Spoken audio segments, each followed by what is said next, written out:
അപ്പൊ കൊല്ലത്തുനിന്ന് മത്സരിച്ച് വിജയിച്ച ഒരു MLA ആകുകയാണെങ്കിൽ തീർച്ചയായും ഈ ആതുര സേവന രംഗവും കൂടെ കൊണ്ടുപോകുമെന്ന് ഉറപ്പ് കൊടുക്കുമോ ജനങ്ങൾക്ക്? 100%. അങ്ങനെ തന്നെ ഞാൻ പറയുന്നത്. ഞാനൊരു ഫുൾ ടൈം രാഷ്ട്രീയക്കാരനായിട്ട് നിങ്ങൾ എന്നെ കണക്കാക്കരുത്. ഞാൻ നിങ്ങളിൽ ഒരാളായിരിക്കും. നിങ്ങൾക്ക് വേണ്ട കാര്യങ്ങൾ ചെയ്യാൻ എനിക്കൊരു ഓഫീസ് ഉണ്ടാവും. ആ ഓഫീസിൽ ഡെലിഗേറ്റ് ചെയ്യാൻ ആൾക്കാരുണ്ടാവും.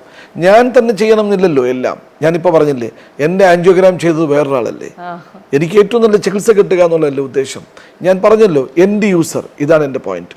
അതിന് ചെയ്യാനുള്ള എല്ലാ വഴികളും ചെയ്യുന്നതൊപ്പം നമ്മളുടെ ഉദ്ദേശം എന്താണ്? ജനങ്ങളിൽ ആവശ്യമുള്ള കാര്യങ്ങൾ എത്തിക്കുക എന്നുള്ളത്. നിങ്ങളുടെ കയ്യിൽ നിന്ന് 100 പേപ്പർ വാങ്ങിച്ചു വെച്ചിട്ട് ഹാരം അണിയിക്കപ്പെട്ടിട്ട് വീട്ടിൽ പോയി സുഖമായിരുന്നതെല്ലാം കത്തിച്ചു കളയുകയല്ലല്ലോ ചെയ്യേണ്ടത്. ഇത് നടത്താനുള്ള വഴികൾ കണ്ടെത്തുകയാണ്. അതാവണം ഒരു പൊളിറ്റീഷ്യൻ. ചെയ്യാൻ പറ്റാത്ത കാര്യങ്ങൾ അവരോട് അപ്പം തന്നെ പറഞ്ഞ് ഇതിനുള്ള സാങ്കേതികത്വം മനസ്സിലാക്കി നിങ്ങൾ ഇതിൻ്റെ പിറകെ നടന്നിട്ട് അർത്ഥമില്ല എന്ന് പറയുന്നവനാവണം. നോക്കാം എന്ന് പറഞ്ഞ് 5 കൊല്ലം കഴിയുമ്പം പറയുക, ഇനി നിങ്ങൾ എന്നെ ജയിപ്പിച്ചാൽ അടുത്ത 3 മാസത്തിൽ ചെയ്യാം എന്ന് പറയുന്നവനാവരുത് രാഷ്ട്രീയക്കാരൻ. രാഷ്ട്രീയക്കാരൻ ചെയ്യാവുന്നത് ചെയ്യാം, ചെയ്യാൻ പറ്റാത്തത് ചെയ്യത്തില്ല. നമ്മൾ അങ്ങനെ തന്നെ ആവണം നമ്മുടെ ഉദ്ദേശവും.